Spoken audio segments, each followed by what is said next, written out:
The year was 1867, and the land itself seemed to withhold its mercy.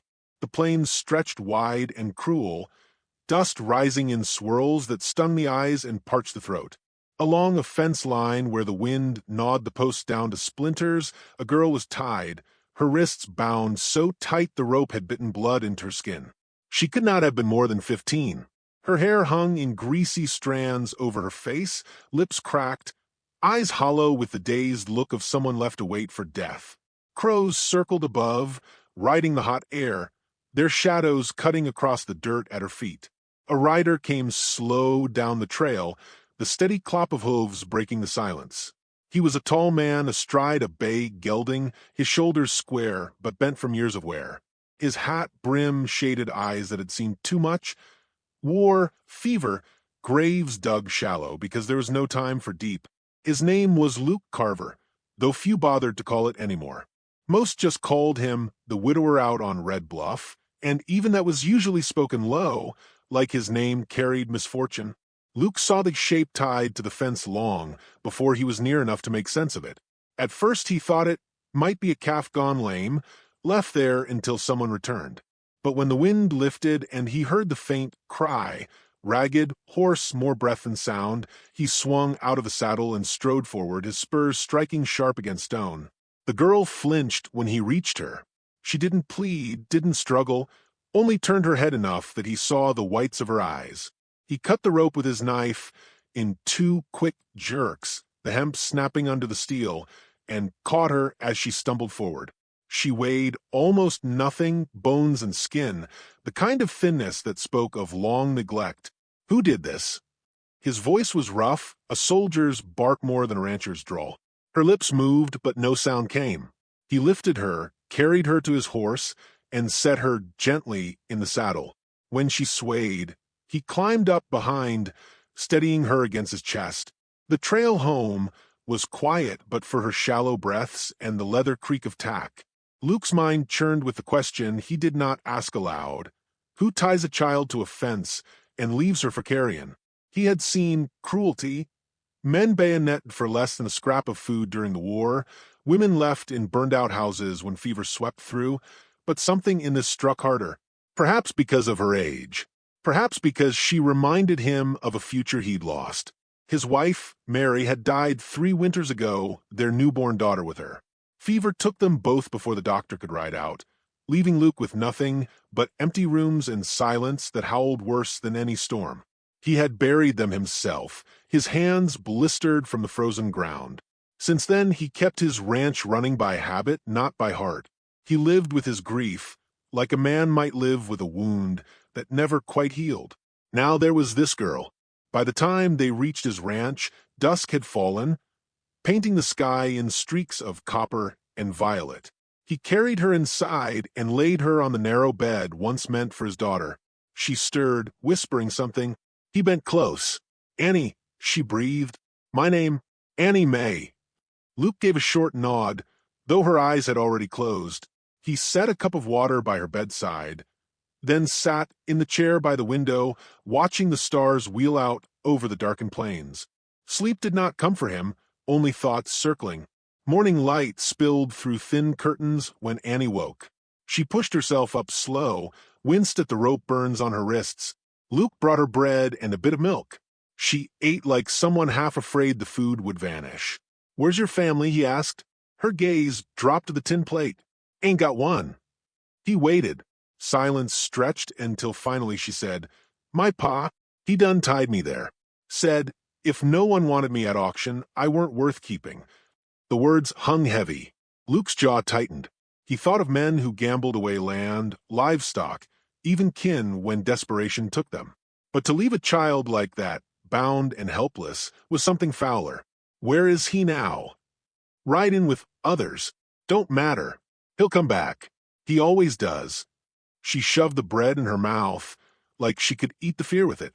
Luke leaned back, crossing his arms. The image of her father returning, demanding his daughter like she were stray calf, stoked the old fire that still lived in him.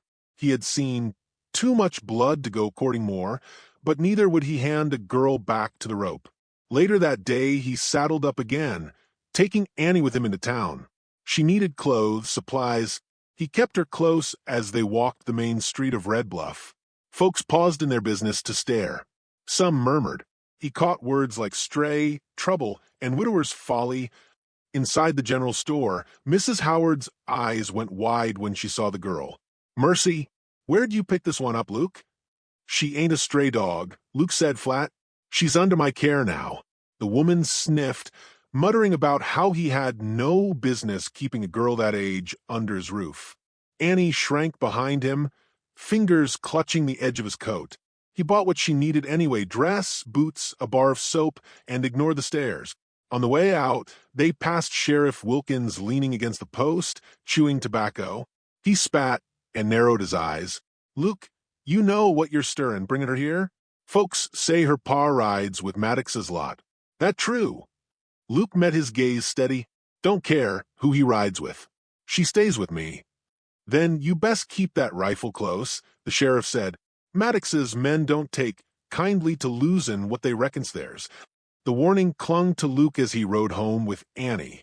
Maddox was known, a rustler, a killer when drink made him bold. If Annie's father kept company with him, then trouble would not be long in coming. That night, Annie sat by the hearth, new dress hanging loose on a thin frame. She did not speak much, but her eyes darted to the door each time the wind rattled it. Finally she whispered, "He'll come. He always does. You shouldn't keep me here. He'll kill you." Luke poured himself coffee, black and bitter. He studied her across the firelight, the way her hands shook though she tried to hide it. "Girl," he said, voice low but iron in it, "I've buried kin already. I ain't afraid of another man's threats. You're here now, and no one lays a hand on you again." Her eyes filled though no tears fell. She drew her knees up, wrapped her arms around them, and nodded once. Luke turned his gaze to the flames. For the first time in years, the silence of his home did not feel hollow. It felt like the pause before a storm. And storms, he knew, always tested whether man stood or broke. The night wore on, coyotes yipping far off. Annie slept curled by the fire, but Luke stayed awake, listening for hoofbeats on the horizon. He knew this was not the end of it. It was only the beginning. And when the time came, he meant to prove his word true. He would be her shield. The morning sun bled slow over the plains. The horizon painted red, as if the land itself knew blood would soon follow. Luke Carver rose early. Same as always, his body still bound to rancher's rhythm, though his mind had been restless all night. He had sat awake by the fire with the rifle laid across his lap, listening to the night's emptiness and wondering if every hoofbeat he thought he heard was real or just the ghosts of war chasing him still. Annie Mae stirred in the narrow bed, blinking at the first shafts of light cutting through the curtain. Her face looked younger when she slept, almost like the child she still was. But the moment her eyes opened, the fear returned, etched in every line. She glanced to the door as if expecting it to burst open at any moment. Luke poured coffee, strong and bitter, then set a cup of warm milk before her. She took it with both hands, grateful, and sipped slow. "You'll help with the hens today," he said, tone steady, offering her a piece of normal life without asking if she wanted it. "Feed's in the bin near the coop. We'll see if you can handle eggs without breaking 'em." She gave a small nod, her mouth twitching almost toward a smile. Almost. The day stretched long, but simple. Luke showed her how to scatter the corn, how to move slow, so the hens didn't spook. He kept his eye on her, not because he thought she'd fail, but because she looked like a shadow learning to become a person again. When she managed to collect 3 eggs without cracking one, pride flickered in her eyes, a spark he hadn't seen there before. It was small, but small things could stitch a life together. They worked side by side, fixing a loose plank on the corral. Annie's hands blistered quick on the hammer, but she didn't complain. She seemed almost hungry for the work, as if proving she could be useful would secure her place. Luke recognized that hunger. He'd carried it himself, fresh back from the war, desperate to belong to something again after so much killing. By evening, as they sat on the porch with plates of beans and cornbread, Luke almost allowed himself to think that maybe, just maybe, they might find peace here. But peace was a fragile thing on the frontier. It never lasted. The first sign came in town 2 days later. Luke had taken Annie with him, not wanting to leave her alone at the ranch. She wore the plain calico dress he'd bought, still too loose but clean, her hair brushed neat. They walked into the general store to trade for flour, salt, and a spool of thread. 3 ranch hands leaned by the counter, faces weathered by sun and whiskey. Their talk stilled when Annie stepped inside. One smirked, elbowing the other. "Looky here," the tallest drawled. "Ain't she a sight?" Little stray pup the widower picked up. Annie froze, her knuckles white around the basket she carried. Luke set his jaw, moved past them without a word. He placed his order, waited while Mrs. Howard measured flour with eyes darting nervously toward the men. The second hand spoke louder. "Heard tell her pa's a no-good drunk ridin' with Maddox. You reckon she's worth the trouble, Carver? Best leave strays where you found 'em." Luke turned slow. His voice was calm, but iron hid under it. "Best you keep your tongue." The smirk widened. "Or what?" The fist flew before the man finished his grin. Luke's punch landed square, dropping him against the counter. The others lunged. But Luke was faster, years of soldiers training burning fresh through muscle and bone. A knee, an elbow, another punch would cracked, glass shattered. Annie screamed, clutching her basket as men stumbled back, one spitting blood onto the floorboards. The room stilled, breathless. Luke stood tall, fists clenched, chest heaving. "Anyone else?" No one answered. He gathered Annie, took the supplies, and walked out. Sheriff Wilkins found him not long after, leaning against the hitching rail with his thumbs hooked in his belt. "Carver," he drawled, "you stir up dust, you best be ready for the storm. The men'll be tellin' Maddox by sundown." Luke mounted up, Annie clutching the basket behind him. "Storm's comin' either way," he said and rode off. That night, the ranch felt different. The shadows seemed sharper, the wind meaner. Luke sat by the window with his rifle across his knees again.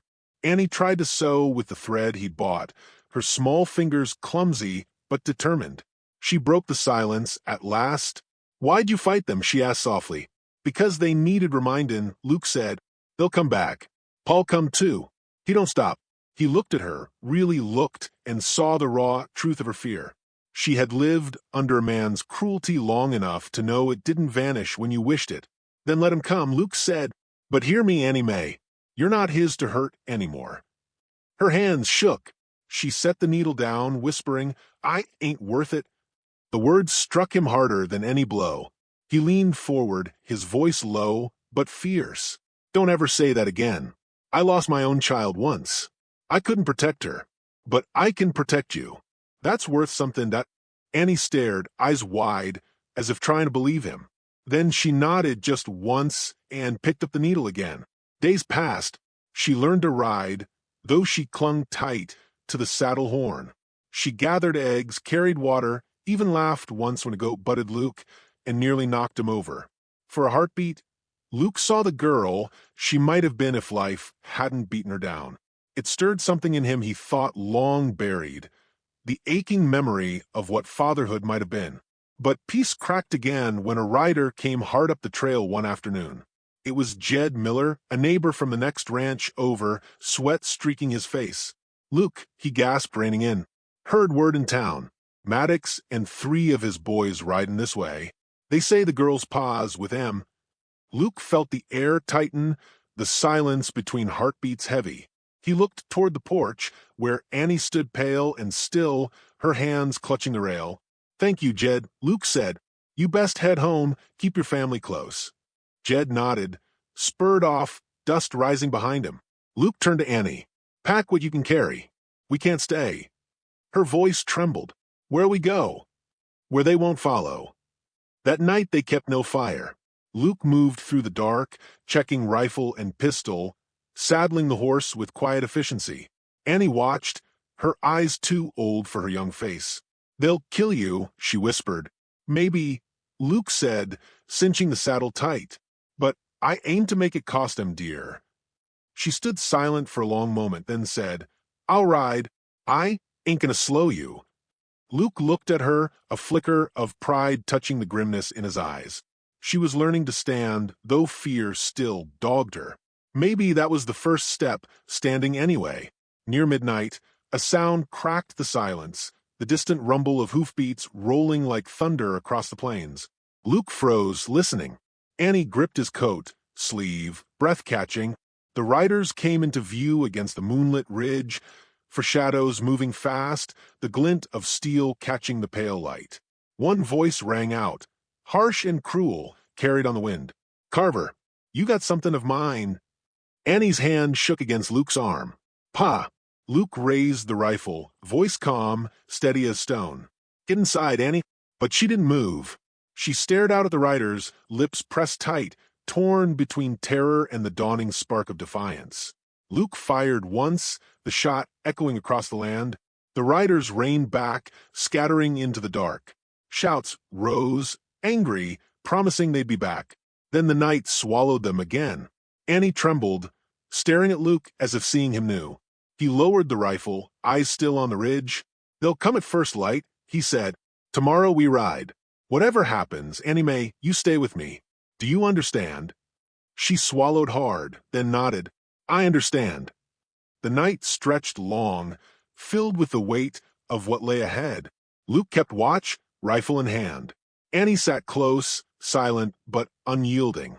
The fire in her eyes, though small, burned brighter than he had yet seen. And so the storm gathered, waiting to break with the dawn. ChatGPT said. Dawn came cold and sharp, the kind of morning where the air cut through skin like a knife. The sky stretched wide and pale, streaked with silver clouds, and the prairie held its breath as if it knew men would bleed before the sun climbed high. Luke Carver tightened the cinch on the gelding's saddle, his motions swift, practiced, every sound magnified in the stillness. Annie Mae stood near, holding the small bundle she had packed, one change of clothes, a strip of bread, the sewing needle she claimed like it was treasure. She looked smaller than ever beside the tall gelding, but her jaw was set with a stubbornness that told Luke she would not falter. "You ride close," he told her, his voice firm. "Don't break off, no matter what you hear or see. Understand?" She nodded, though her eyes shone wide with fear. They mounted and set off, hooves striking sparks on stone as they left the safety of Red Bluff behind. The land opened into canyon country, where jagged cliffs rose high and the air smelled of dust and sage. Luke led them through narrow passes, across rocky ridges where the horses' hooves slipped, every sound carrying far. Behind them, the echo of pursuit lingered, faint at first, then sharper, like wolves scenting blood. By midday, the sun beat hard, drying throats and weakening limbs. Annie swayed in the saddle, sweat darkening her dress, but she kept on without complaint. Luke watched her close, pride mingling with worry. She was tougher than she looked, but she was still just a child. He remembered his daughter, how small she'd been in his arms before fever stole her away. Protecting Annie felt like trying to protect that memory, something he'd lost and yet somehow been given again.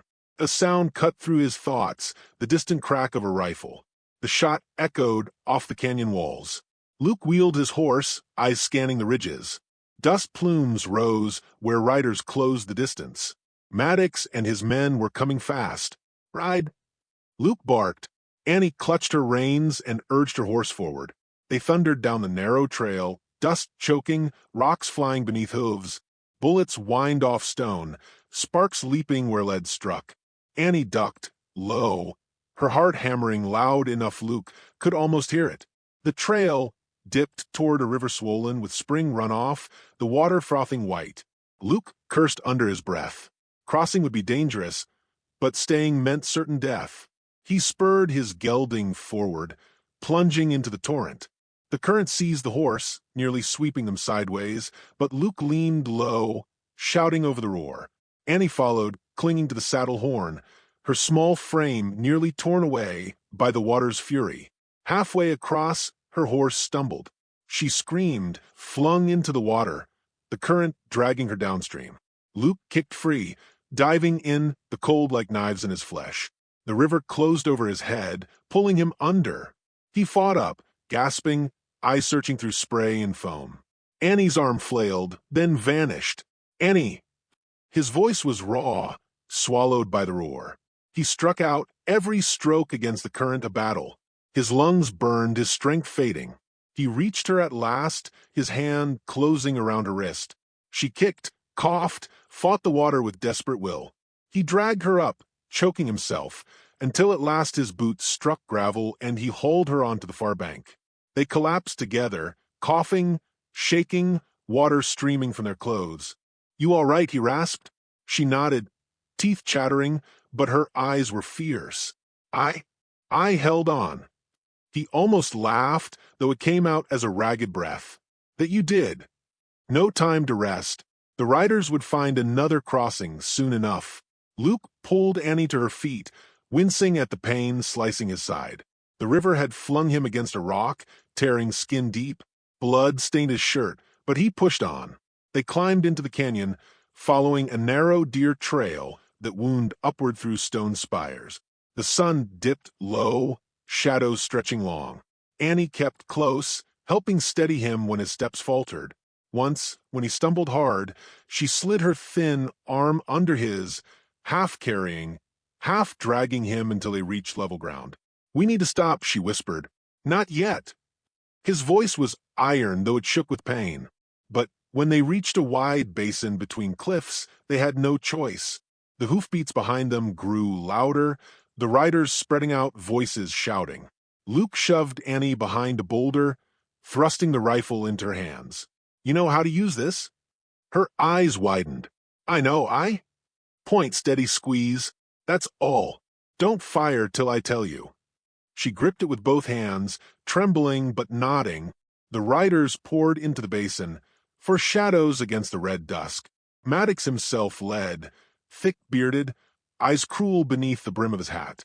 Beside him rode Annie's father, lean, mean, his grin sharp as a knife. "Carver," Maddox called, his voice booming. "You got something belongs to us. Hand her over, and maybe we'll leave you breathing." Luke stepped out, gun steady in his hand despite the blood on his shirt. "She ain't yours." The father laughed, spitting into the dust. "She's mine by blood. Ain't no man gonna take that from me." Annie peeked from behind the rock, fear etched deep in her face. But when her father's eyes found hers, the fear shifted. She straightened, gripped the rifle tighter. "She ain't yours," Luke said again, voice low but steady. "Not anymore." The basin exploded with sound, gunfire cracking, bullets sparking off stone. Horses screamed, dust clouding the air. Luke fired quick, taking one rider down with a shot to the shoulder. Maddox cursed, spurring forward. Annie's father dismounted, circling like a wolf, pistol raised. Luke ducked behind a boulder, firing, reloading with practiced speed. A bullet tore the brim off his hat, another grazed his arm. He winced, blood soaking his sleeve, but he held the line. Annie crouched behind him, shaking, the rifle heavy in her hands. Her father's voice cut through the chaos. "Annie Mae, put that gun down. You're coming with me.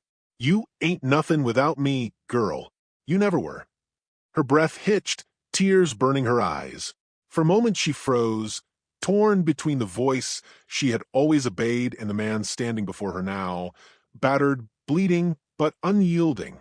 Luke glanced at her, his eyes fierce even in pain. "You ain't his," he said, voice breaking through the roar. "Not anymore. Annie Mae, you're stronger than him. Stronger than fear.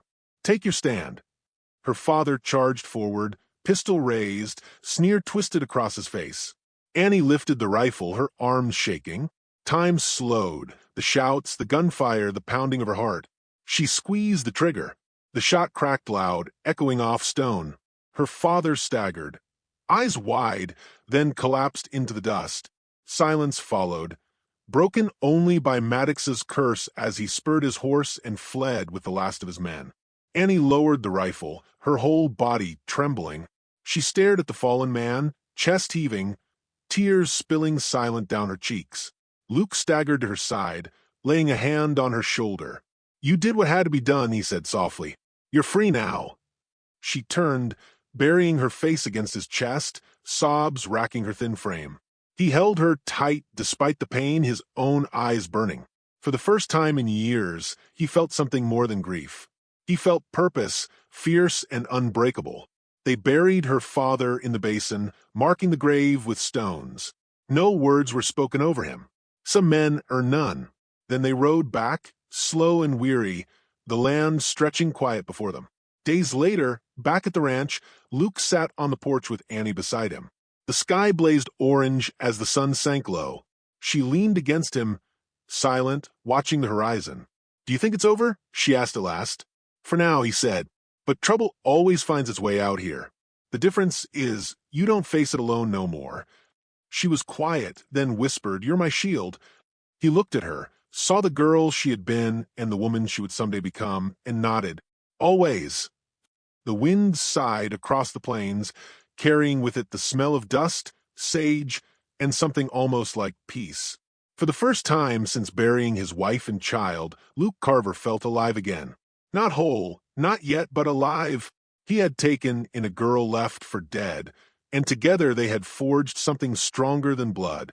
And so the frontier rolled on, testing every soul that dared to claim a life there. Some broke, some endured, and some, like Luke and Annie, learned that family could be found in fire and forged in pain, carried not by blood but by the vow of a man who swore to be a shield. The storm broke just before dawn. Not a storm of rain or thunder, but the kind that rode on horseback, boots pounding against the earth like war drums. Caleb knew the sound before he heard it, the dull, rolling thunder of men who'd ridden all night and carried death with them. He rose from his chair by the cold hearth, joint stiff, heart steady, and glanced toward the loft where Sarah still slept, curled beneath the quilt he'd laid over her hours before. The fire had burned down to ash. His coffee had gone cold. He picked up the rifle. He'd been waiting. The sound drew closer, horses snorting, bridles jangling, voices low and coarse. Caleb stepped to the window, peeling back the curtain just enough to see dust rise in the pale gray light. 6 riders, maybe more, shadows against the ridge, circling like wolves scenting a lamb. He checked his rifle, his revolver, then the box of cartridges he'd set neatly on the table. His mouth was dry, his stomach empty, but none of that mattered now. The men outside weren't coming to talk. Behind him, the loft creaked. A soft voice called down, "Mr. Caleb?" He turned. Sarah stood barefoot at the top of the ladder, hair tangled, eyes wide with the kind of fear only a child could carry. "They're here, aren't they?" she whispered. Caleb nodded once. "Go back to bed. I can't sleep." Her voice was trembling, but there was steel in it, too. He had seen that same steel in her the night. He cut her free from the rope that had held her to the fence. She'd endured things a girl shouldn't, and still she stood. That was why he'd taken her in. That was why he would fight. "They'll kill you," she said. "Maybe." Caleb set the rifle across his arm and looked straight at her. "But they won't take you. Not while I draw breath." Her lip quivered. She nodded, swallowed, and disappeared back into the loft shadows. He heard her moving softly, then stillness. Outside, a voice rang out, harsh, mocking. "Rancher, we know you got the girl. Best hand her over before this gets bloody." Caleb stepped onto the porch, rifle in hand, the chill of dawn wrapping his shoulders. The riders were strung out along the fence line, their leader tall and lean with a scar cutting across his cheek. Behind him, the others shifted restless in their saddles, eyes glinting with hunger, hands close to their pistols. The leader smiled. "You're a fool, old man. That girl ain't yours. Best let her go." Caleb spat into the dust. "She's mine now, and you'll not lay a hand on her." The man's grin hardened. "Then you've chosen your grave." The first shot split the morning. Caleb dropped to one knee, fired, and saw the man nearest the gate topple backward with a scream. Horses shrieked, men cursed, and the ranch exploded into chaos. The fight was quick, brutal, merciless. Bullets tore through the wooden posts, splinters flying. Caleb moved with the cold precision of a man who'd fought before, every shot deliberate, every movement honed by years of hard living. He dropped one, then another, before rolling behind the water trough as lead peppered the porch. His lungs burned. His ears rang. His rifle clicked empty. He snatched the revolver from his hip, teeth clenched, and fired again. One man clutched his chest and toppled from the saddle, kicking up dust as he hit the ground. Still they came. Inside the house, Sarah pressed herself against the wall, clutching the small carving knife Caleb had given her. She wanted to run, to scream, but something in her chest told her to stay. She listened to the thunder outside, the clash of men, the crack of gunfire, the curse of horses, and prayed. Caleb reloaded fast, fingers working even as bullets chewed at the wood around him. He risked a glance, 3 left, maybe 4. His shoulder stung where a round had grazed him, blood dampening his shirt. He ignored it. Pain was nothing now. Only the fight mattered. Only the girl. Rush him, the leader barked. 2 men spurred forward, guns blazing. Caleb dropped one, then the other, his revolver bucking in his hand until smoke clouded the air.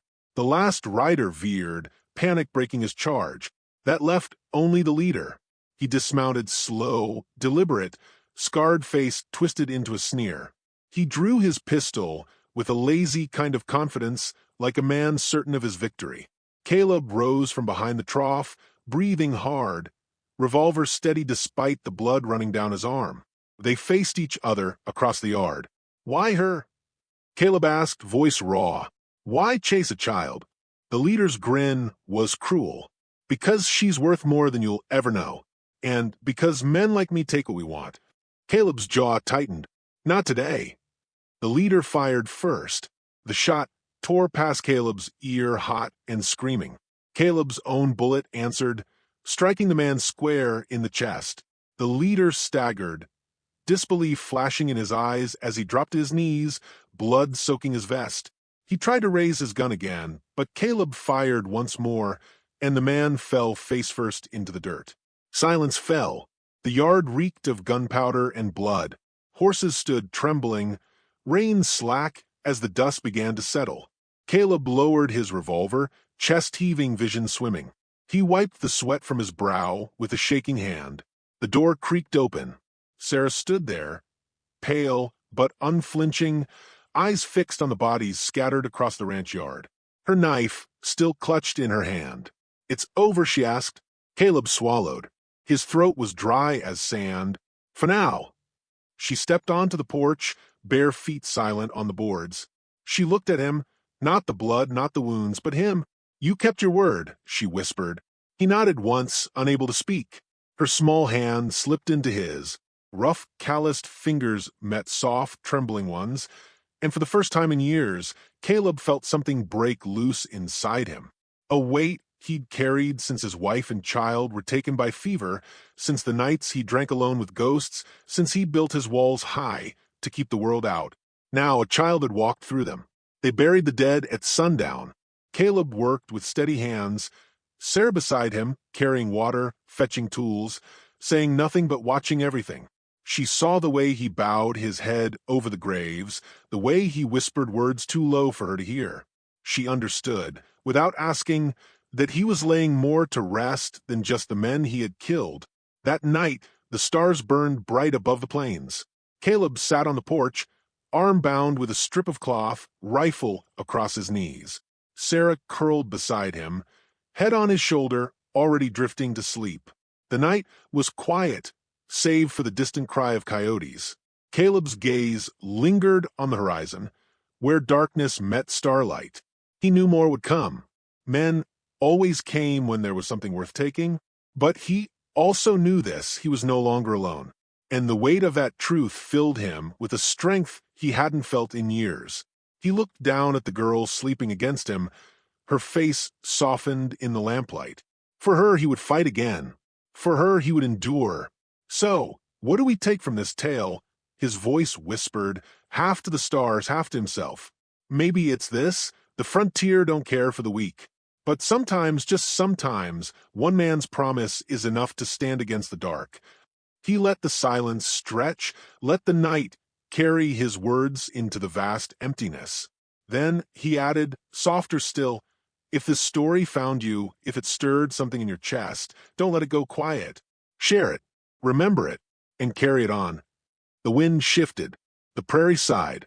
Caleb sat there, a rifleman and a guardian, the girl beside him, both of them bound now, by something stronger than blood, and the stars above bore witness.